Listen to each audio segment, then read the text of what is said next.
Welcome, everybody, to another episode of the It's the Pictures podcast. I'm your host, Max Colville. This is episode 170, and joining me is my amazing co-host, Evan Crean. Hi, Evan. Hey, Max. What an introduction. Oh, Yeah, I'm so flattered. I'm gonna try to outdo it every episode, Evan. Oh, that's so sweet. Yeah, and before I came down here to record, it was like it's finally still light outside at 8 o'clock. I was like, what is the deal here? The sun hasn't gone down yet. I don't know if you felt that, Evan, but it's a little odd. Yeah, it's definitely getting to be that weird time of year where it's starting to be light for longer, and oh god, it's so welcome. And for I guess the first time, Evan and I have a guest of our own here on the It's the Pictures podcast. I'm the first since the reboot, right? Yes, you're the first since the reboot. Yeah. And this is our guest, Chris Polley. How you doing, Chris? I'm good. I watched 4 Ryan Reynolds movies. But in maybe the you're not past doing 4 so days. good. Oh yeah, no. What I meant to say was bad. And so you kind of gave away the gist there that we'll be talking about actor Ryan Reynolds today, or actor and part owner of a English football team, Ryan Reynolds, that is. Cell phones, Yeah. liquor brands. The guy's got his hands in everything. Yes, and Blake Lively. Celebrating. We're talking about Ryan Reynolds basically because he has 2 movies this summer, right? He has If, which just premiered in theaters. We're talking on Sunday night after its opening weekend. And he has possibly the biggest potential hit of the summer with Deadpool and Wolverine. Of course, the third movie in his Deadpool franchise, the first R-rated film for Disney. And I thought, we did Ryan Gosling this time. Might as well do Ryan Reynolds, right? The battle of the Ryans, if you will. Mm-hmm. But before we get to that, we have a quick news section because we have Ryan Reynolds is pretty prolific with how many movies he's done. He's been very busy. We're gonna do a short news section, and one of the news items that really caught my attention, Evan, was this news that not only 1, but 2 different streaming bundles are coming out over the next few months that are kind of odd. On one hand, you have Disney Plus Hulu teaming up with Warner Brothers Discovery with a Max bundle. Mm-hmm. And on the other hand, you have Apple TV, Netflix, and Peacock bundling together, which, that one seems like less of a giant group as opposed to Netflix saying, yeah, sure, get on our tail because Apple TV and Peacock don't have the juice.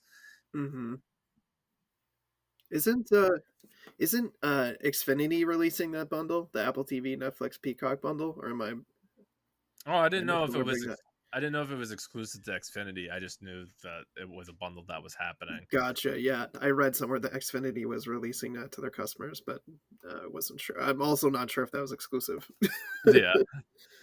Do you have any thoughts on this bundling of streaming services? If they were gonna do it, I wish they did it sooner. To be honest with you, so we broke free from cable, right? We cut the cord, as we said many years ago, and now we got all these different streaming apps, which are costing us a crap ton of money, probably more than we were paying, for cable, with all the price hikes and everything and mysterious charges. And now they want to bundle this stuff back together. I'm just exhausted and annoyed that it's taken them this long to figure out that they should maybe try and give us some price breaks or make it attractive to subscribe to multiple services. So I'm mostly just annoyed that they've waited till now to do this. And I think the thing that wasn't clear to me in some of the news is how does this affect existing people in these platforms? Is there an easy way to kind of tie these together now, or do I have to cancel everything and then start this new bundle subscription with a different account? Well, that's a good point, and it behooves them to make these I don't know, to have ads, because everybody's like, oh, we like ads again because they make us more money, even though the subscription price is less. Chris, do you have thoughts on these bundles? Yeah, it's it's I've gotten to the point where like I was literally unable to keep track of like what things I let lapse and which services I was still subscribed to. And my friend had kind of taken on this new philosophy, for lack of a better word, of just like le- doing one at a time. And so like I kind of have done that. I've like my kids have their Disney Plus, and then my wife has Hulu, which she watches the most. And then for me personally, if I'm not watching Hulu or Disney Plus, and we do have that like two for bundle, Yeah. then Mhm. I'm going back and forth. Like I'm paying for a month of Netflix and then I cancel it, and then I'm paying for a month of Max and then I'm canceling it. Like it's so silly because there's like so much content on those individual platforms. Like I'm set for a month. I might break down because I'm a teacher, so this summer I'm going to be watching stuff more. So I might just kind of go all in.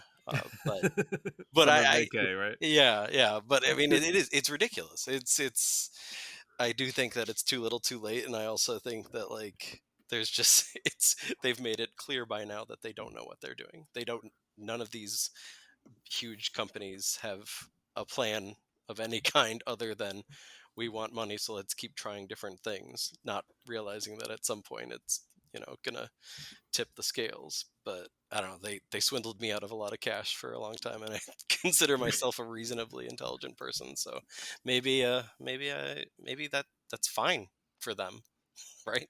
Yeah. So, Chris, Mhm. I'm sorry. I wanted to make sure that we allowed allowances for you to say where you're from as far as Oh podcast God, yeah. goes. So we missed that at the top. So No, you told me before you press record, like make sure to promo, and like I just was like, yeah, my name's Chris, thanks. yeah. No, yeah, thanks for having me. I'm from Film Trace primarily. It's a podcast that kind of traces the life of one or two movies per episode and kind of looks at where it came from and where it is right now in the pop culture kind of zeitgeist, and then whether we see it having a continued legacy or not. And that's with my good friend and co-host Dan. Both of you separately have been on the show before, and we've Mhm. definitely enjoy having our guests on there, and look forward to having you guys back on there in the future. Right now we are going through camp cinema, trying to Hmm. look at Ooh. the campiest films of individual decades, dating all the way back to the 1950s, even before Sontag coined the term in the 60s. And it's been quite an interesting journey because obviously that term is quite loaded and Oh yeah. open to interpretation, lots of gray area to argue about. And um, yeah, I think we coming up next. We've got the 1970s, so we're going to talk about Rocky Horror. Dan and I watched it for the first time. Oh, the Uh, first time. I know it was crazy, and we talk about why it took us so long, and Yeah. it's been a fun ride. So you can find us on all the usual platforms. It's called Film Trace. We're probably most active on Twitter. I'm not calling it the other thing. Yeah. Film_Trace. Yeah, Great. definitely check out their show. I mean, I'll plug. I've been a guest a couple times on the show and had some really fun discussions. And I give you guys a lot of credit because you ask really good questions of your guests, like good discussion questions and thought starters. And often you'll catch me off guard with a question like, "Oh wow, I hadn't thought about this movie in that way or in relation to something else in the zeitgeist." So you guys get the good thought starter questions. Thank you, Evan. I had to say that I put the APB out for someone to come on to talk about Ryan Reynolds, and Chris got back to me pretty quickly. So Yeah, that kudos for was that was kind of a that was kind of a not out of joy and excitement, but out of Schadenfreude. I need to get in on it, so we'll get that. into that more in a bit, I'm sure. Yeah. Do we have any other thoughts about this cable bundling? Oh, cable bundling, streaming bundling. See, I'm That's already what thinking it about is. Yeah. cable. Yeah, No, I mean, I'm Mm, curious. What do you guys do? Like, do you subscribe to everything? Evan. I have so many. I haven't quite lost track, but I have pretty much all the major stuff and some other like minor ones that probably other people don't necessarily have. Like I have both Shutter and AMC Plus, which is stupid because Shudder is rolled into AMC Plus, but the AMC Plus version of Shudder is such a poor interface. Wow, so Yeah. you pay extra just for the better interface. That's Yes. the first I've heard, but I Yeah. mean, I agree with you. I love the Shutter interface. It's like one of the only ones that actually feels like it has some kind of personality. Oh, No, totally. no, and like to his point, Chris, like I also subscribe to things outside of like the big ones, really. Like Mhm. if you don't count Criterion Criterion Channel within the big ones yet, I subscribe to that. Yeah, I subscribe to Crunchyroll, which is the anime fix, and right. my spouse does a subscription to Viki, which is all Japanese, Korean, Taiwanese dramas. Yeah. So there's all these little niches out there, in addition to stuff like, Paramount and Peacock and whatever else, Wahoo. So I gotta put a plug in. Do either of you guys use Canopy? Yes. Yeah, Heavily. through my library card, and that's just like I always go there first. Like if I can find something there to watch, like why would I pay for something? right, no, that's a great plug. Mm-hmm. Okay, so the other big news that I want to talk about in the news section here is that we got word out of Warner Brothers. There was a lot of news last week because they had like TV upfronts. Yeah. So you Mm-hmm. had a lot of different series news. You had both Max and Amazon kind of like biting their thumbs at each other by releasing new trailers for Rings of Power and House of the Dragon on the same day. You had a new 3-minute trailer of Wicked that didn't inform anybody that it's part one of two. Yeah. And you could just imagine that they're going to be like singing like the hit song Defying Gravity, and then it's going to say to be continued. And audiences are going to be frustrated. But, that's business. But for me, what was big out of the trades in the last 2 weeks was that Warner Brothers, I guess, has reached agreement with the team from Lord of the Rings, and more specifically, Andy Serkis, who portrayed Gollum. And I think it's Warner Brothers, anyways. You can correct me if I'm wrong, but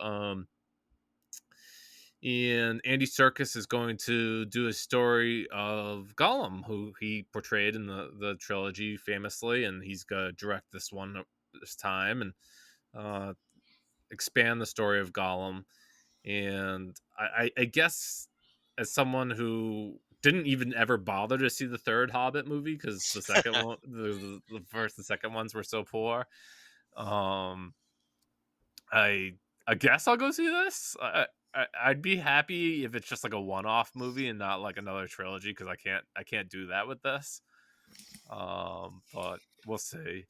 Since I know Evan's not the biggest Lord of the Rings fan, I'm a pass this to Chris first. Surprise, I'm not either. Oh, Um, no, I mean, it's definitely been been kind of lonely. So I'm glad to hear, Evan, that you're not as big on it because I really think like my interest in the adaptations, which is sad because I'm like was such a huge Peter Jackson fan and still consider myself one.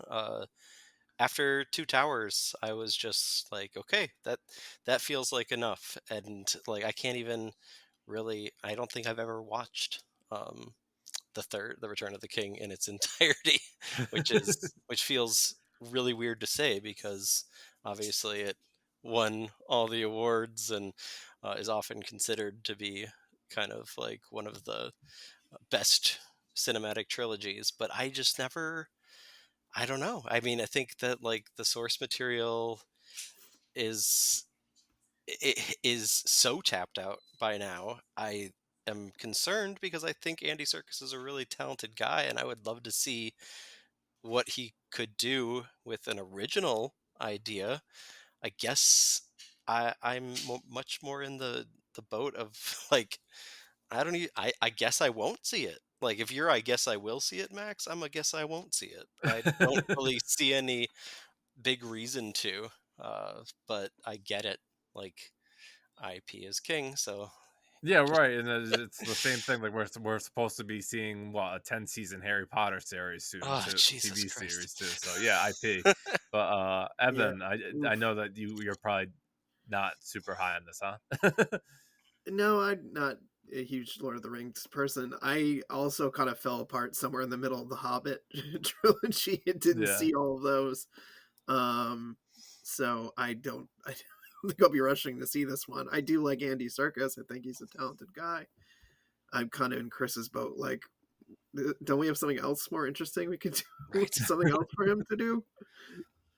The best I feel like we can hope is that like this is his attempt to prove himself to the big studio system as as like an auteur rather than just like the go-to CGI guy. Because he's already proven himself as like a live action star, and so maybe after this we'll get something more interesting and compelling. But I don't know. I also feel like, come on, like I don't get the stars, and we'll get into this with Ryan Reynolds too, I'm sure. But like, I don't get the stars that just like keep playing the same character, keep going back to the same well, and they don't get sick of it. I way more empathize with the big name actors that are like, I don't want to go back to that because that Hmm. seems like where I would be if I was in their shoes. Like that just seems so boring. It just seems so like sucking the life out of the creative process. Yeah, I guess if you think of it's one for them, one for me type deal, though, it's like you said we'd talk about it later, but we could bring up Hugh Jackman now Yeah. and and say like this guy was super done with playing Wolverine, and they must have came at him with a pretty nice paycheck to put on the costume once again. Hmm. Well, yeah, I think Ryan Reynolds probably hit him enough with all those jokes, and I think he probably did a fair amount of convincing too. Yeah. Yeah. I mean, the divorce probably just added fuel to the fire for that decision. So I don't know. It's crazy how like we see celebrities' personal lives play out in their career choices, and I do think that like there's something to be said of like with Andy Serkis in particular. I mean, it's crazy how these Planet of the Apes movies have kind of skyrocketed. It was like I remember so much of it. Maybe that was also like the timing where it wasn't that much after the Lord of the Rings trilogy, where like it was about Andy Serkis's performance in the first couple of this new rebooted franchise, and now it's like kind of eclipsed that, and so he's got to try something else to like get his name and face front and center again in the industry. I don't know. It's unfortunate because I think that so much of these decisions are based not only in the IP is king realm, but also in the like I've constantly got to try to prove myself to get back on top kind of one upmanship. And I hope that's not the case here, but it really looks like it. Alrighty, well, let's transition now over to our Ryan Reynolds conversation, and uh, Ryan Reynolds is probably best known for his comedy. I heard, I think I was listening to a Mark Maron conversation recently on his WTF podcast where he was talking to Chris Pine before Chris Pine released his directorial debut, Pool Man, which has been slaughtered by critics.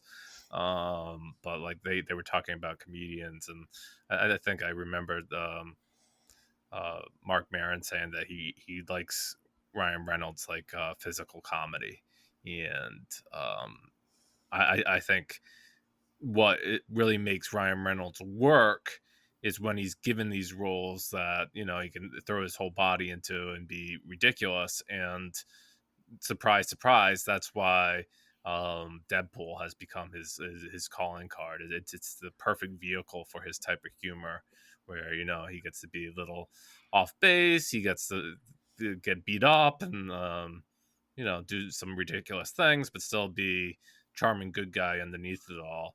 I think that's where Ryan Reynolds is at his best. Um, Evan, what do you find? I don't know. I don't want to use the word alluring. Maybe like, what do you find interesting about Ryan Reynolds and his performances?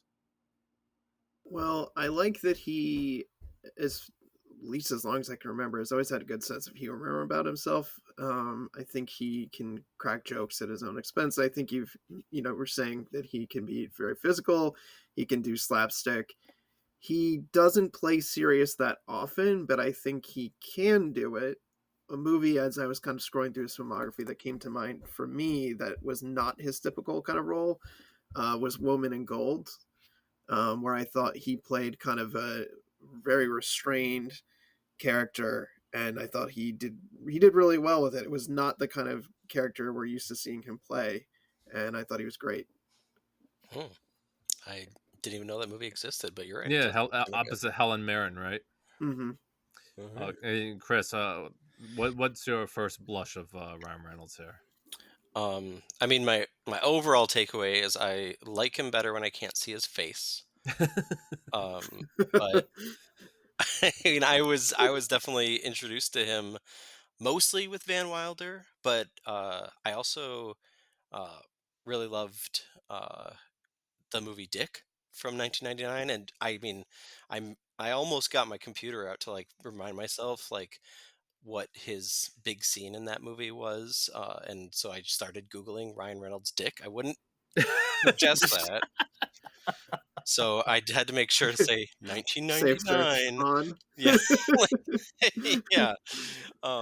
But yeah, I mean, he did. It's just like even though I'm not a big fan of the guy, it's clear like he stole that scene in the '99 comedy with Kirsten Dunst and Michelle Williams as the, fictionalized version of Watergate, with Dan Hedaya killing it as President Nixon, and then Ryan Reynolds comes in as the chief of staff's son, basically like this dim-witted guy who wants Kirsten Dunst, and they want to kind of use him, to get the documentation and prove that Watergate happened. Blah blah blah, and he really does kind of just come alive in this scene, and it was allegedly this particular scene where he's able to kind of show, kind of like you guys were saying, he shows how willing he is to just like be a fool on camera. And then he got scooped up for the cult sitcom according to the Google search, though it was probably forgotten by so many, but I watched it, Two Guys, a Girl, and a Pizza Place, back in the day. And I think that that kind of, in some ways, kind of brought him to this kind of front and center, like comedic wheelhouse with National Lampoon's Van Wilder. And I just have yet to like really like rid myself of him because I don't enjoy him in so many roles. And yet there's something about the chemistry he's able to produce on screen between the self-deprecation and the charmingness that, it's unfortunately watchable. That's my two words for Ryan Reynolds: unfortunately watchable. Good. That's what is that like but that the antonym of definitely maybe. There you go. Yeah. But before we move on, we'll give you some idea of the format of what we're going to do. Obviously, Ryan Reynolds has far too many movies and TV shows for us to fully dive into everything with proper measure here within the time frame that we want. I promised the guys that at the end that we would talk briefly about Deadpool and Deadpool 2, no matter what we think about them. I didn't ask my co-hosts today what they thought about them. And because I feel like that is the lead up into Deadpool and Wolverine and so much of how people know him these days. I'm speak that I for the podcast I watched Mississippi Grind, Buried, and Free Guy, and I'd like to hear what you watched, Chris, and ahead of this show. Yeah, so the four films I took in, I can't say watched because I was a little distracted because it was not a lot of fun. Though it was definitely fun to kind of test myself on how much I could take. I watched Free Guy for the first time. I watched the Adam Project for the first time. I took my kids to go see If, since that just came out, and it was kind of a jump scare that turned out to have been a release, and also nicely lined up with this show. And then I also watched The Proposal for the first time. Oh. Hmm. And Evan, what did you watch? I watched Free Guy. Okay, good. Yep. So I would suggest, in the interest of our show, that Chris share his thoughts about the new movie If, and we could start there, and then maybe go into Free Guy and some other things that we watched. Sure. Yeah. Oh man. Oh my gosh. So this movie, if you somehow have managed to avoid the trailers and posters featuring off-brand Grimace, it is a really like very like classic attempt at an original family-driven story with like whimsy and imagination. It's written and directed by John Krasinski, and it is not. It's I think it's the movie that you would have more likely imagined Jim from The Office to have made than Quiet Place movies. And it's just, yeah, there's too much whimsy for its own good. It's just triacly and sentimental all over the place, about a 12-year-old girl who is uh, trying to brace herself for a complicated surgery that her father's going into, and so she briefly moves in with her grandmother, played by Fiona Shaw. Her father's played by John Krasinski, and then she kind of opens herself up to this world of invisible friends or imaginary friends, and the it's kind of like a Monsters Inc. situation where it's kind of like a business run by Ryan Reynolds' character Cal, and she tries to help him match up imaginary friends with lonely children, and it's a slog.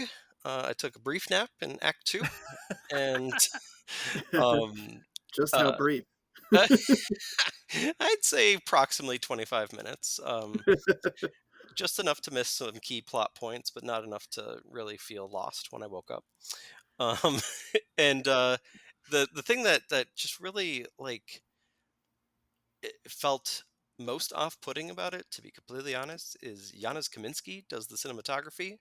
So like any shot that doesn't have a strange CGI creature in it is gorgeous. Like or any shot that's not just like a reverse shot dialogue scene. But like it's they put so much money into this. It's $110 million budget, and it feels really like it plays as if it is going to be like this huge breakout hit. It's got like Spielberg Hook vibes. It's got like really kind of elevated Clifford the Big Red Dog vibes, and and it clearly thinks highly of itself, and that's kind of its biggest flaw. And I can't help but ascribe a similar description to what Ryan Reynolds is trying to do as this um, boss of the imaginary friends. Uh, it's concerning because like it was projected to make 40 this weekend. I think it's going to wind up with 30,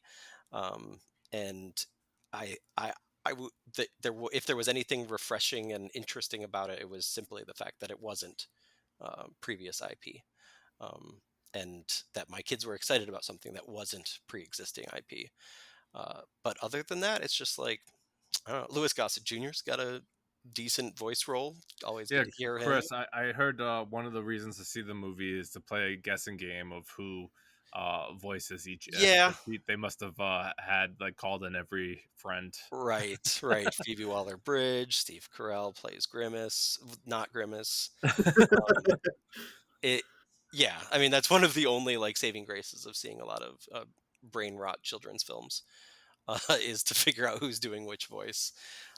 Yeah, I mean that's my take on it. I think Ronald Reynolds, once again, he does his job. He clearly uh, is willing to go to bat for his friend John, and uh, kind of attempt to eat up the screen while also like giving undue reverence to this kind of world that the twisted mind of Jim from The Office has created.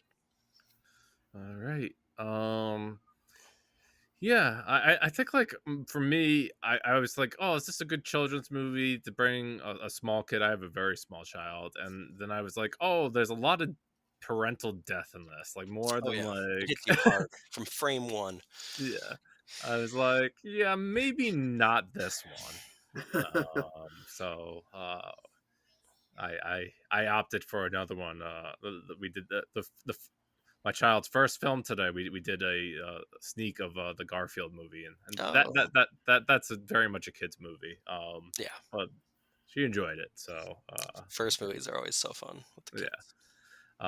But next we should all do Free Guy. That was a pretty. It was an easy movie to watch because it was right on Disney Plus, Yeah. and I was just Mhm. like, yeah, let me just put this on and get to it. Evan, since this is the one that you honed in on for the show, can you give us the lowdown on Free Guy? Sure. Yeah. I also want to add. I said it probably sounded like I watched nothing for this show, which I said I watched Free Guy, but I've seen other Ryan Reynolds movies. It's not Yeah, like of I just course. watched this and called it Yeah, a day. Yeah, Chris sent us a list around, a pretty lengthy list, and I was like, I've seen all of those but two. yeah, yeah, So I yeah. just want to qualify that.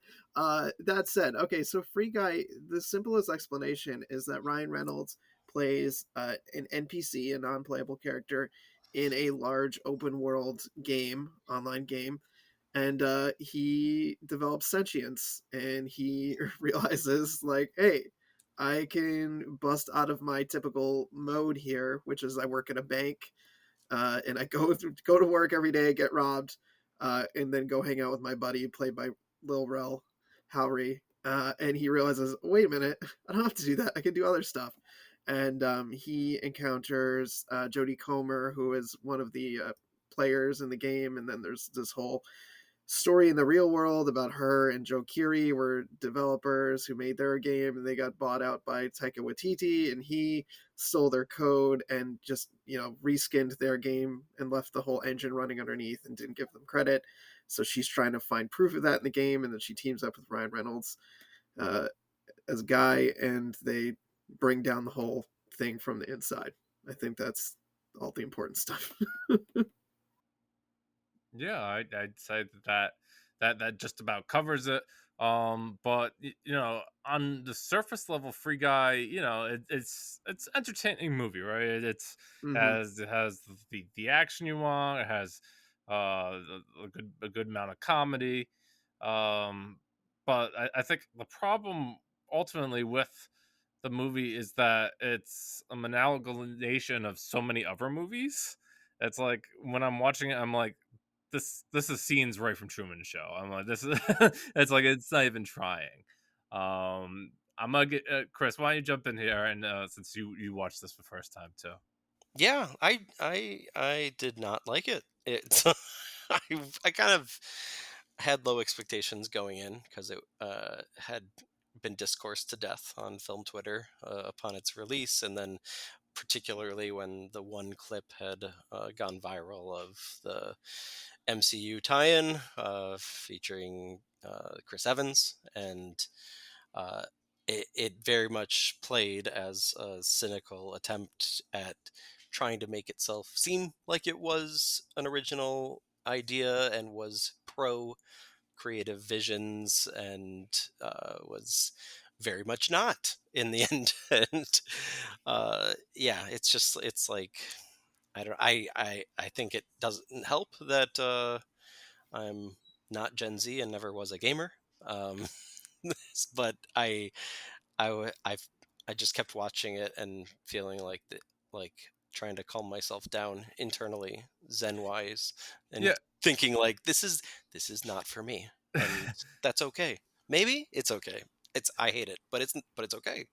Chris, what's funny is like you mentioned Gen Z, and I think like I read some reviews where like, oh, the cutouts to famous video game streamers must have like made like people really excited in the theaters, like people who are plugged in like that.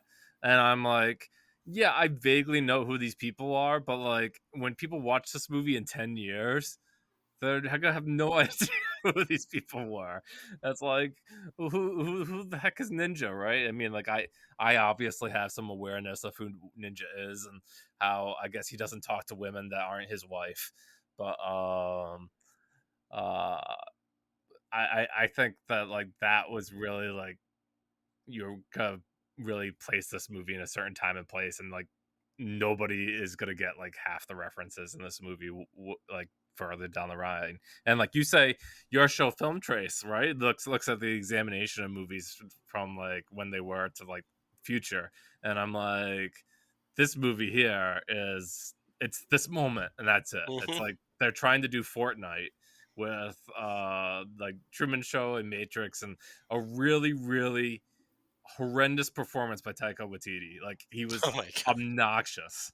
And I generally like him, and I'm just like, what are you doing here in this movie? Um, but yeah, I did not necessarily think like it was a good movie, even if like I thought it was like it's a good way to pass the time, if you will. Evan, outside of the summary you gave us, you want to speak some more about what you liked or disliked about Free Guy? Yeah, I'll start by saying I guess I'm in the minority because I actually liked Free Guy. Oh, Sounds like you guys didn't. Um, I think in a lot of ways, this movie, although I didn't go into this with any kind of preconceived notions about it being original or doing something that other movies haven't done. But I think for me, as someone who hates Ready Player One as an adaptation, I thought this movie was actually what I wanted Ready Player One to be, which was more of a lighthearted kind of like romp that I would say until it really got to the lightsaber and the Captain America shield, actually wasn't being too heavy-handed with some of its like gameplay, references and things. I actually laughed my ass off anytime I saw a character in the background practicing the jumps and like running into walls like people do when they're trying to figure out how to play a game. That to me felt very real. I mean, I like Ryan Reynolds. I think he's charming. I think he's charming in this. I think he knows how to play Ernest really well, and he does that extremely well for this character who's supposed to be super naive and doesn't necessarily have a full grasp of everything that's going on around him, even though he kind of does. He's smarter than I think the other characters are giving him credit for. I agree with you guys. I agree with you about Taika Waititi. Not his best performance. It's really hammy and like over the top. I think he's been much better in other things, but he's playing a cartoonish villain, so I'm kind of cutting him a little bit of slack. Like his character is over the top, and he's supposed to be like probably not unlike Edward Norton in Glass Onion, like the guy who is really a dum dum, but he's good at stealing other people's stuff, and so that's why people think he's smart. No, it's not by that. Yeah, I mean it's hard to fault anybody in this film for going over the top. I do think there's something about his mannerisms that either he's doing intentionally and it's not funny, or it's that he's just. I mean, I don't know. Anytime that he's tried to play this kind of character, it's typically been like voice acting rather than on Mm-hmm. screen. And so I just think he's a director that got too much power and made Nazi comedy, and now he's gonna forever reap the repercussions. That's okay. He's gonna do well. He made Hunt for the Wilder People, which I thought was a very charming, I love that movie. enjoyable Great. movie. Yeah. And then like he was given the checkbook. He made Thor, and he can Yeah. do whatever he wants now. So, um, we'll see with him. But yeah, I think ultimately Free Guy was what I thought it was going to be, and not anything too much more. And I guess I did like Jodie Comer in it. Like I didn't see the Ridley Scott movie that she was in. Last Duel. Yeah, The Yeah, Last Duel. Yeah. she So was good in that, I Yeah. thought. Definitely. yeah, I like her. I liked her. I watched like the first season and a half of Killing Eve. So like I thought like there, of course she had her breakout, and it was nice to see her like in a leading role, if you will. Yeah. Mm-hmm. And I mean, I hope she gets more to come because she deserves it, and she's a definitely someone to watch. It's just unfortunate that like she was technically the protagonist, but Yeah. even with that, like I say technically because like Ryan Reynolds is on the cover and he's clearly the I don't know. That was another frustrating thing is that I think there was like some weird gender stuff going on in this movie that was even though it was very much for the new generation, it was just so clearly made by people stuck with like antiquated understandings of story and tropes and that kind of thing, not to be which is to Oh, be expected with a no, I guess Disney PG-13 movie. I like you bring that up, right? Because in the movie, like Joe Curry is like the man of the coders, and he still has a really cushy job, whereas like Jodie Comer is like almost like Yeah, what persona non grata, like trying to hide places, right. and she has to like have him like use that relationship in order to find out anything. Yeah. That's part of the I think when you have somebody like Ryan Reynolds that all that nonsense you have Ryan Reynolds front and center, you can have all that nonsense kind of play out on the side and it's going to pass because he does his like very innocuous, charming thing, especially when he's placed in this family friendly role, which is similar to If, to be honest. But it does make it strange for when we kind of reconcile that with some of the more interesting movies he's done, even in the wheelhouse of like mainstream movies like Deadpool. I don't know. I don't know. That's one of the mysteries of Ryan Reynolds is like how do you I mean at this point, I feel like I should bring up the Adam Project because it's the same director, right? Sean Levy, and Hmm. they're teaming up together, and they somehow made a movie that was worse than Free Guy. Now this one is available on Netflix for anybody, so this is Hmm. very easy to watch if people are interested in the Adam Project. Have you seen this one, Evan? No, this is not one of the Ryan Reynolds ones I've seen. So what you've seen it though, right, Max? No, I've not seen Oh, Adam you Project haven't? either.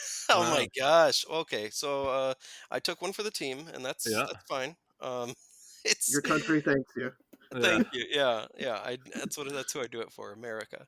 Uh, so, for those unfamiliar, the Adam Project, which does reteam the Free Guy director and star, and is similarly kind of this very kind of inviting world of sci-fi and comedy, and yet it all takes place basically in this house in the woods.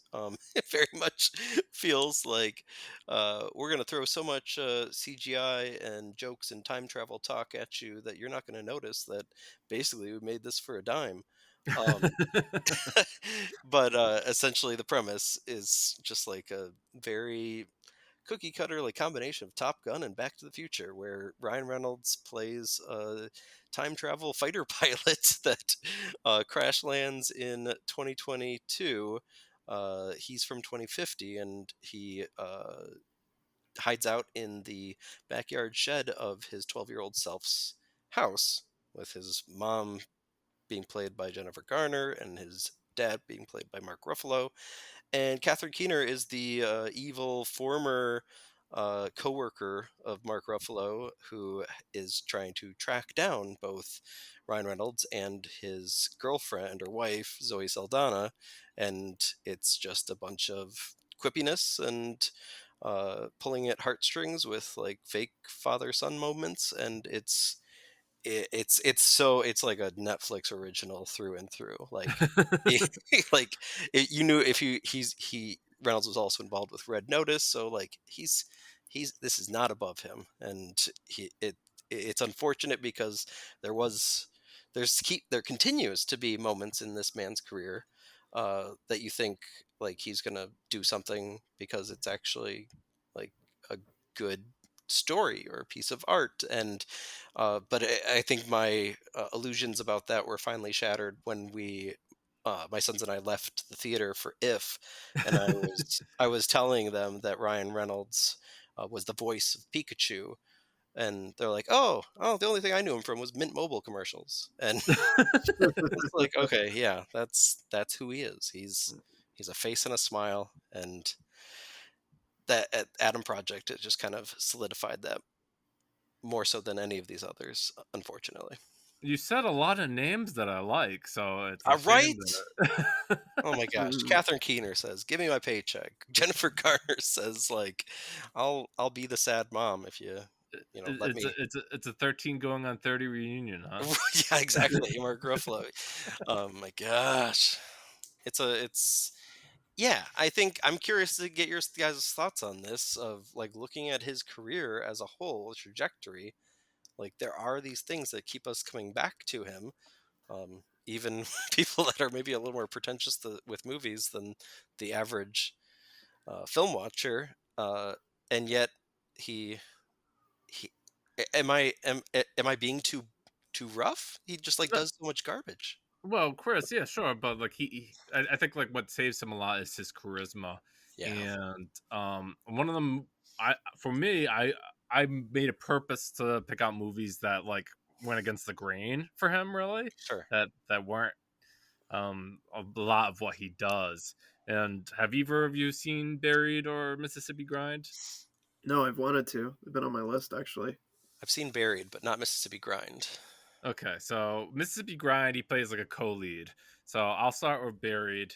I was familiar with this movie from a while ago. I when I did like a film editing class at RISD, and Chris Spalding, the screenwriter for Buried, came in, and I remember him just saying like how he sold the script and the studios loved it because it's basically Ryan Reynolds on the ground for the entire movie. uh, there's not a lot of sets that you have to do, not a lot of players that you have to bring in. The story goes that Ryan Reynolds is a contractor doing a job in Iraq, and his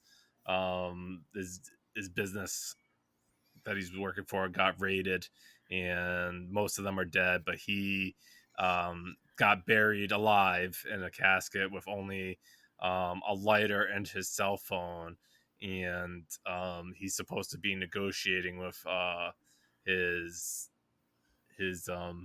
captors, if you will, because they believe that he's some kind of like military spy or something. So that's why they're making him suffer, and if not that, then they want money. And so the hour and a half movie, thank God they gave him a cell phone. I mean, if they didn't, you just see him kicking around a dark box for an hour and a half, because he's making all these calls. He's trying to contact the U.S. government, and he's yelling into the phone. He's like, "Oh, I'm buried somewhere in Iraq in, in a casket. Can you send someone to come save me?" And it's just like, it's so outrageous, because there's no way that they're gonna find you by the time that like you need to get out of there to survive. Um, but the movie goes on. He calls different people. You get the sense that like maybe he was on the outs with his wife, or his wife disagreed that he was going to Iraq. Um, you have like maybe I think it's his wife's sister, like his sister-in-law, or something he talks to and asks like for some assistance, and like they don't get along, and and the movie throws in a lot of interesting little things, like um the captor's like, "Oh, check your feet," and I left something there, or there's happens to be a hole in the casket, so there's a moment where like a snake comes in, and Ryan has to like save himself from the snake and kill it. And um I don't know. I guess like the movie is kind of clever for its like one. He's just like in that casket the whole ass movie, but it kind of reminded me of a Superior movie with what's his name, the Tom Hardy. He was where he does a like one Oh, spot. Locke. Yeah, where he's just in the back of the car for the entire movie, on his cell phone, and like that's how the whole movie runs. And I actually found that a little bit more entertaining than Buried. But Yeah, that I thought that was different because obviously it's not like a comedy. We wasn't going for laughs and chuckles, so I thought that was a little bit more interesting.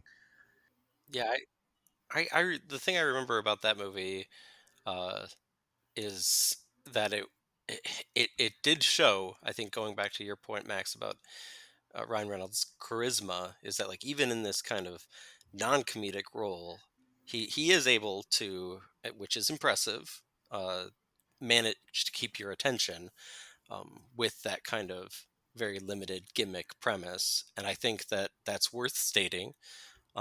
On the flip, I do have to mention that the quote from Peter Travers' Rolling Stone review of this film will always live in my head rent free.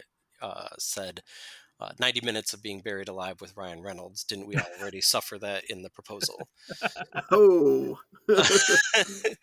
But I mean, I do think that it's clearly like also a big like homage to Hitchcock with both Rope and Lifeboat, and there's those kinds of elements of it that make it interesting enough to get through. Um, and there's very few actors that can do that. I haven't seen Locke, but I can imagine that Tom Hardy has more dimensionality to him than Ryan Reynolds. But Yeah. um, hmm that's a it, good performance. yeah, I gotta see that. I'll put that on my list. And then I watched. We'll get back to The Proposal because that's something that I've seen.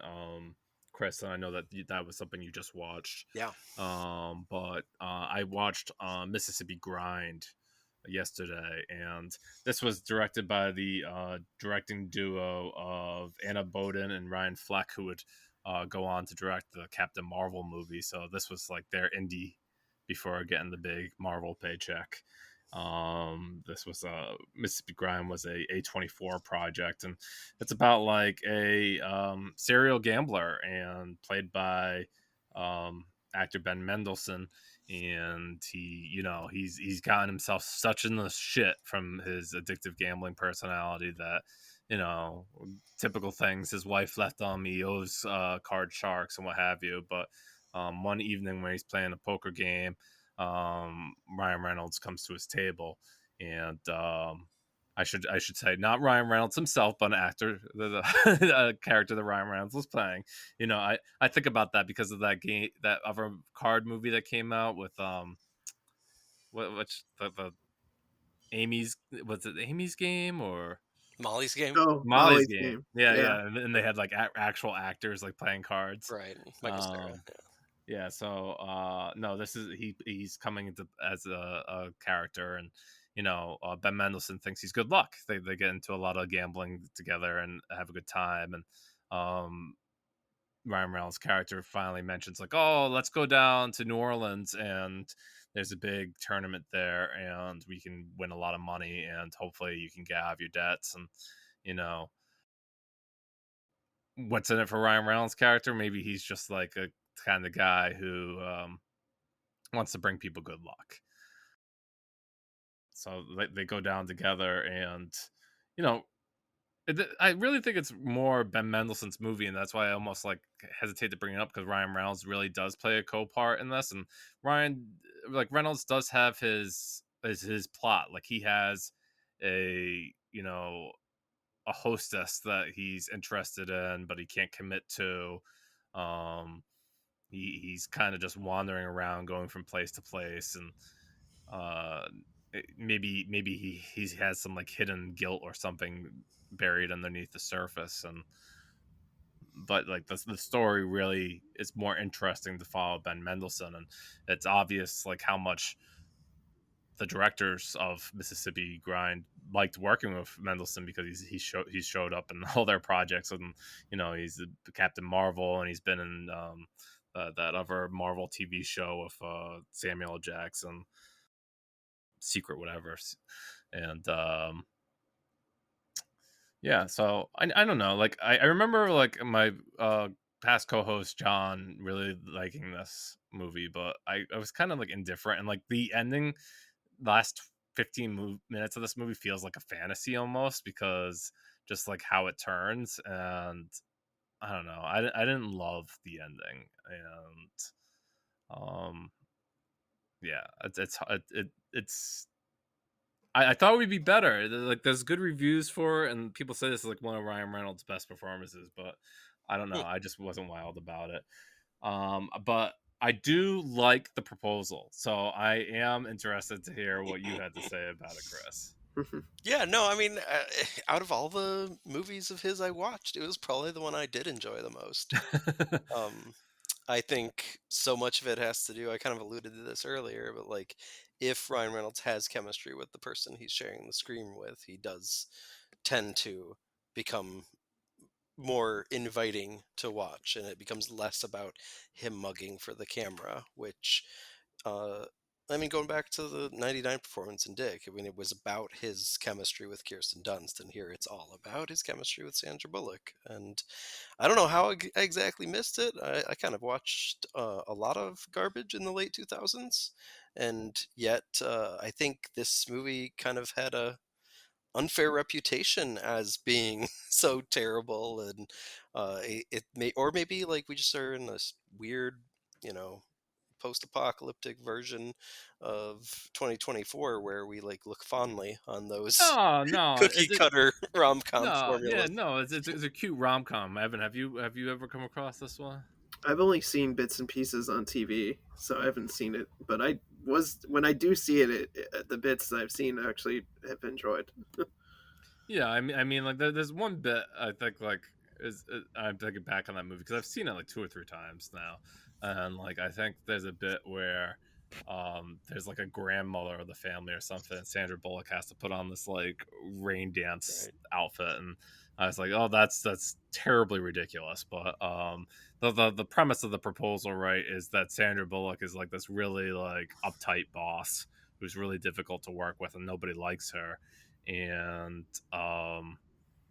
I guess like I forget the why she goes with Ryan Reynolds, right? Oh, she needs a visa, right? Is that it? Right. Yeah, she needs a visa to stay in the country. Otherwise, she is deported back to Canada, and she needs to be in the country because she is a book publisher and is working on this huge promotional tour for this author that is, you know, touted as someone similar to the stature of Stephen King or something. Yeah, so she like she's like, "Oh, I beg you to like marry me," and like he's like, "Oh, okay, but we like have to go like on this family trip or something back to my house in Alaska." And it's not only like she has to like meet all these people that she doesn't know and like do this pretend thing, but it's also very uncomfortable for her as a woman who's had all this luxury to live this life out in Alaska, and a far different life than what she lived. And yeah, I don't know. Now that I think about it, Chris, I don't know if this is so much like Ryan Reynolds being great as much as like Sandra Bullock doing what Sandra Oh Bullock yeah, does. she does the heavy lifting here, Yeah. definitely. But I do think that like there is something about this rom-com formula, right? Of the mismatched couple that hates each other and then grows to actually fall in love. That is just genuinely uh, refreshing and enjoyable here. There are some like things that feel dated about it. You know, most of the age gap related comments uh, are a bit cringy in this day and age, but you know, it's not as much as you maybe remember. It seemed like that was very much like the big marketing push for the movie. Like, can you believe it? A older woman and a younger man. Yeah. Uh, but it's definitely not front and center in the film as much as you might remember from the marketing. And so, because of that, you're able to kind of see that really kind of what can be very cookie cutter formula be just a showcase for these actors. And it almost like gave me like 40s 50s vibes of like his girl Friday kind of Hmm. interactions where it's such a like expertly delicate balance of love and hate that it's done with, you know, respect for both of these kinds of characters. And I guess that's the other thing that like kind of doesn't age well is like the, oh my gosh, a career woman, could you ever? Yeah. Yeah. Yeah. Right, but like that part of the point of the film in the end of it is that that is a non-issue. It's not like her devotion to her career. It's the issue. It's like the lack of opening up and trying to find a true connection and like allow her allow herself the space to have feelings. Um, that is like it's just so it's one of those movies that proves that like the tradition's been around for a reason. And yeah, it I do think like it is a good movie, and it probably even helped launch Reynolds' career more into the spotlight, kind of right at the right time. And he, like you said, is not front and center. Maybe this is similar to Mississippi Grind too, but Yeah. like because he's not front and center, he doesn't suck up all this energy, right? Yeah. And um, I think if he's going to do that, he's got to go for it all the way, like Deadpool. He's got to. Yeah. Hmm. What's funny, and maybe you two can help comment on this. I like that you mentioned his Go Friday, as I like to think of Cary Grant and think like if Ryan Reynolds could model his career on somebody, like that was a guy who was in these romantic comedies, or like really kind of offbeat romantic comedies, and then he was also in these big star films, of Yeah. course, like North by Northwest. So I could see a little bit of that. And it's sorry if classic film fans are listening and think that's blasphemy, but um, maybe I could see his career kind of like trying to emulate that. Hmm. Yeah, I think The Proposal was also uh, an inflection point in Ryan Reynolds' career, because I feel like there was a while where they saw his potential, and I feel like Hollywood was trying to like make Ryan Reynolds happen. They were like trying to make him blow up, and they were trying way too hard. Like coming off of like X-Men Origins Wolverine and all these, like I feel like they were trying to like put him out there, like take advantage of his charisma, his kind of like wisecracking persona. And I feel like The Proposal was kind of like the turning point where people were like, okay, yeah, I like Ryan Reynolds. He can be funny in like a rom com, and like there's something more here to him than the kind of like stuff we've been fed so far. Like the larger public saw his potential, and then he started kind of like ratcheting it up into all these different roles, with some very mixed results. Like I remember seeing Green Lantern, thinking that was terrible. The Change Up, that's a movie I forgot even existed that I saw. It was so bad. Um, Yikes. Yeah. R.I.P.D. also horrible. Like he had some really really bad movies that he was in. Yeah. Coming, between then and when Deadpool came around. Yeah, that's good. That I think like we should lead into Deadpool now, and like, well, would either of you be too put off to say that like, we can combine the two Deadpools into one conversation? Because I don't think that anybody who likes Deadpool 2 didn't like Deadpool 1, or like they were that different. Is that the gist that you guys have, or? That's the gist I have. There seems to be some people I don't understand that see a difference between the two, but yeah, I had a blast with both of them, and no desire to really go back and rewatch them. But what a fun time in the theater! Yeah, Evan, what do you feel about them? I've only seen the first Deadpool. I never got around to seeing the second one. It was one of those ones that slipped through the cracks, and I've been meaning to go back and watch it because I like Deadpool. I think it's fun.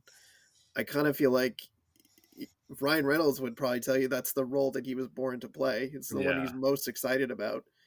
We had, I mentioned it briefly a minute ago, X-Men Origins Wolverine, where Ryan Reynolds is basically playing Deadpool, like, but they, screwed up the character so badly by like turning him and Weapon X into the same character, which was very an odd choice. But it was like we saw that happen, and people were like, "Oh my God, Wade Wilson, Deadpool! Wait, Ryan Reynolds, this is perfect. Let's make this happen." And then it was like many years of him campaigning to make this happen. And yeah, I don't know. I thought he was great as Deadpool, and I was really excited finally for him to finally see that payoff after years of campaigning to make it happen. yeah. I have to think like Deadpool is like a movie you're either into or you're not. I'm speak on behalf of former co-host John Gilpatrick, and he used to loathe when we talked about the Deadpool movies because he thought that he was like water and vinegar with them because he just thought that they were so obnoxious. And I could see it. I totally you could see that shtick that Reynolds carries, and he kind of embodies the character as composed by Marvel, and this idea that he not only exists in the movie, but he's always breaking the fourth wall and Hmm. talking like he knows everything that's going on, even though like he's also supposed to be appearing in a movie with a story. I remember like as far as like the two movies go, I think I like them both pretty similarly. I think like one of the big concerns about the second one, which I had too, was like the actress. I think I forget her last name, but her first name is Monica, who plays the love interest, and she kind of gets iced in the second film, Yeah. and like so she like is gone for the whole thing, and that's just too bad because she was pretty good in the first one, and it seemed like because the last two Deadpool movies, let's not forget, they were under Fox. They were R rated. It was supposedly like this big deal, along with Logan, where we had R rated superhero movies. And sure, throughout these years, we've had a lot of different attempts. Like you had Kick Ass, and you can argue that 300 is an R rated comic book movie because it's based on a graphic novel. Yeah, So Sin it's City, not, we got yeah, those.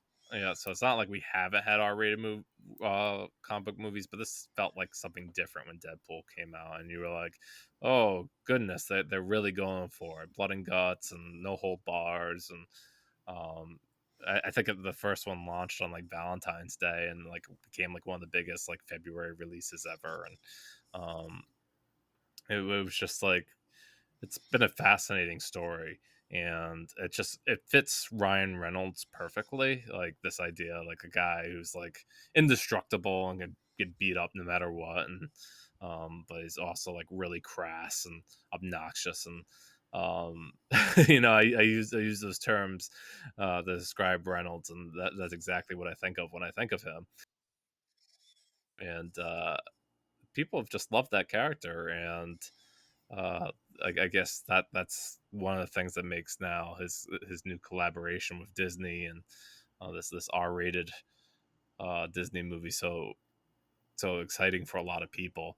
I'm on the side that I generally enjoy both of the movies, but like you, Chris, I haven't revisited them. It's Right. not like something that like I don't own either one of them, and I wasn't like, oh shit, I gotta make sure that I watch Deadpool again to remember it. It just like if I remember, Chris, it kind of like it almost has like I think of like X-Men 1, right? Like how Mhm. janky that one was, kind of like that didn't have like all its shit together, but people still enjoyed it. It took a while from like maybe even like X-Men 2 for them to like finally understand like what they wanted to do with a superhero movie, and it kind of felt like Deadpool 1 was a kind of proof of concept. And let's not forget that whole promotional campaign they did, right? Because they pretended like Ryan Reynolds like leaked footage of Deadpool to Right. show that he could do it.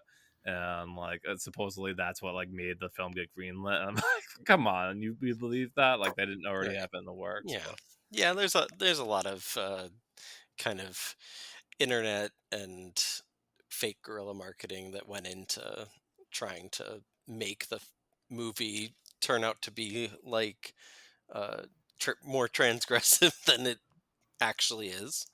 Um, Hmm. there was definitely some, I think, fair criticism, especially of the second one, with regard to that kind of. I mean, it was 2018 when the second one came out, and we were kind of starting to feel the wheels come off uh, the coaster, so to speak, of the comic book movie world. And so I think that there's something to be said. I think it's fair criticism to say that these movies, I don't know how. It'll be very interesting to see what kind of appetite it turns out anyone had for a long gestating um, trilogy capper featuring another kind of breakout performance from Hugh Jackman as Wolverine. I don't know. I don't know. I don't know. I'm worried. I'm a little worried that even though I very much enjoyed those movies in the theater, that that was a particular time that was like riding a particular wave, and there's really nowhere else to go. And this is going to be kind of a sad limp uh, across the finish line kind of deal. Do you guys have this kind of a similar trepidatiousness, or am I maybe just being too skeptical? Evan. I think you may be being a little bit skeptical. I see what you mean about the kind of superhero fatigue, which we've definitely seen with the Marvel movies, and they're kind of like the peak example of audience excitement about these big superhero movies. So I don't think your concerns are unfounded. I think that Ryan Reynolds and the Deadpool machine have been operating kind of a little bit outside of the margins of that I suspect people will be excited about this no matter what, because A, it's Ryan Reynolds, B, it's bringing in Hugh Jackman as Wolverine, which so many people love, and then kind of fulfilling this long teased collaboration between the two. I think those elements will probably get people to show up.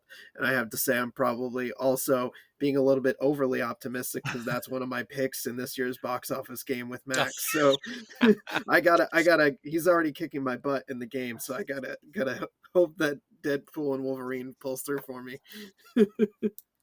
Yeah, no, I agree that like if you want to go like by metrics of audience engagement and want like we talked about it at the box office game, like Fandango has Deadpool and Wolverine as the number one most anticipated fan movie of the year.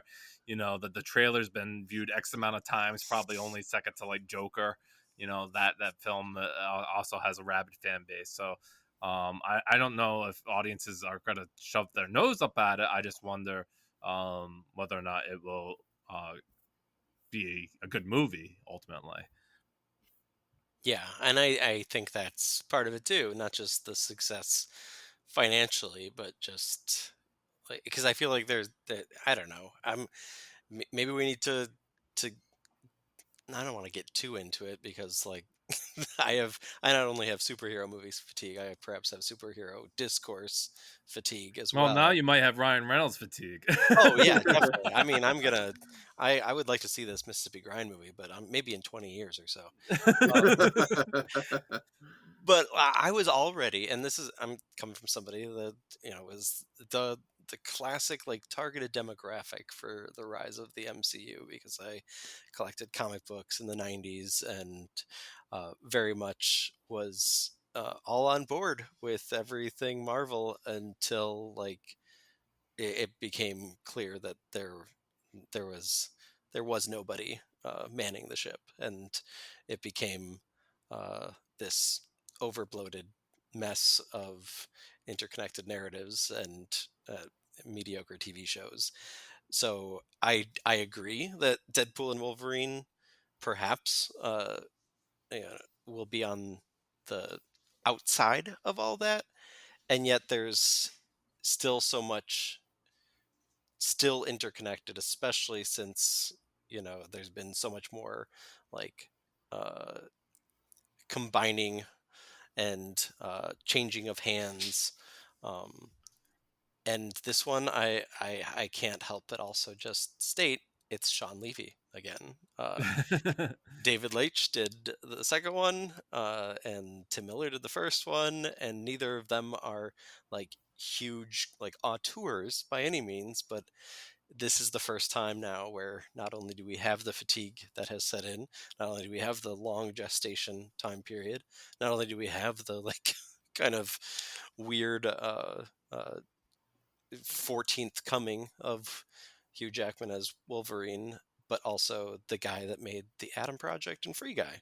Oh well, no, I think that's okay, Chris. I mean, Sean Levy seems like a yes man, and that's the type of Right. people that Yeah. Maybe that's Marvel what. want. Yeah. That is true. That is fair. But yeah, I want to conclude our Ryan Reynolds talk, and if you decide to see If or Deadpool and Wolverine, you can always email the podcast at it's the pictures at gmail.com.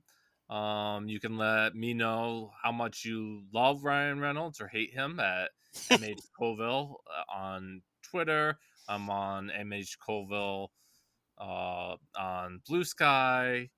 You can also find the Substack. It's the pictures.substack.com and see the latest. I wrote about watching. I saw the TV Glow recently and thought that was a really fantastic movie. If you want my thoughts about that, Evan, where can people find you? Let's see. So my handle is Real Recon. That's real as in film reel, and I'm on Twitter, Instagram, Letterboxd, Blue Sky, and Threads, and I'm also over on Spoiler Piece Theater, the weekly film podcast, which you can get wherever you get podcasts. And I'll just wrap up by saying some other Ryan Reynolds performances that we didn't get a chance to talk about that I would recommend. Safe House, the 2012 action movie with Denzel Washington. As I mentioned before, Woman in Gold. I'd also add Adventureland to the list. Yes. 2009's Adventureland, which I know, Chris, you mentioned in your list of movies, Ryan Reynolds movies. That's I think an underseen performance of his. Yeah, I totally agree. I wanted to bring it up when we were discussing the idea of him as a supporting actor, and I think that's a great movie that proves that he can find that small place, even though he very much has probably the biggest smile in Hollywood. Mm-hmm. He I would also say that I did. I mentioned it briefly, but I think he did a very good voice acting role for Detective Pikachu, in especially in the pretty rough landscape of kids movies in the 2010s. And I also really like the movie Just Friends from '05, even though it's very much plays problematically in 2024. But I Oh, think totally. I agree with you. yeah, but I think him and Amy Smart have a really good chemistry there that's kind of underseen. Mm-hmm. And it's one of those feel good movies that just, even though objectively it's not good, it feels comforting to have on in the background. Chris, can you remind viewers where you can be found? Yeah, absolutely. Film_trace on Twitter. We also are at Film Trace on Instagram, which we are attempting to get back up and running after a long period of dormancy. But otherwise, I also can be found at trilon.org/perisphere. I write on our local repertory cinemas blog there, and that's about it. So thank you so much for having me, Max and Evan. And you guys got to listen to Spoiler Piece too. Great podcast. Thanks. Okay, so Chris, I know you watched a lot of stuff to prepare. Is there anything like fun that you want to just plug that for our what you've been watching section? Yeah, I definitely had something in mind. I wanted to make sure to point out that one of the films that I had to recently watched for my podcast was the original John Waters Hairspray from 1988. And I had only ever seen the movie musical from '05, and it's insane how much better the original is, though that is probably a very obvious thing to say. It's so much fun, and I think it's really interesting to watch in 2024, especially in the context of knowing how they watered it down, no pun intended, for the musical comedy. So yeah, go watch the original Hairspray. Mm-hmm. Uh, Evan, have you watched anything lately? Yeah, the one movie I'd mentioned that I saw recently for the first time, I watched Run Lola Run, which I hadn't seen Oh, before. That was quite a good time. Um, Loved its kind of gritty '90s, filmmaking style. The heavy emphasis on the kind of like multiple timeline, multiple different realities with the different people that she's running into, the whole kind of overall video game vibe to it. I was a big fan. Yeah. cool. And for me, I've been seeing a lot of movies in theaters. The summer season. I saw the Fall Guy, which is not to be confused with Free Guy, and there is a difference between the two of them. But The Fall Guy, that's Ryan Gosling's new movie that we alluded to during our Ryan Gosling show. And that's a fun time at the movie theater. He's a stunt actor who gets involved with this crime and has to find his way out of it. Meanwhile, he's in a romance with Emily Blunt's character and has to navigate that as well. So that's a pretty fun time. It's actually coming out on VOD like Yeah, on that's crazy. Tuesday the 21st. So Oh wow. so if you like want to buy it and watch it at home, then it's gonna be available already. And then I also saw Kingdom of the Planet of the Apes.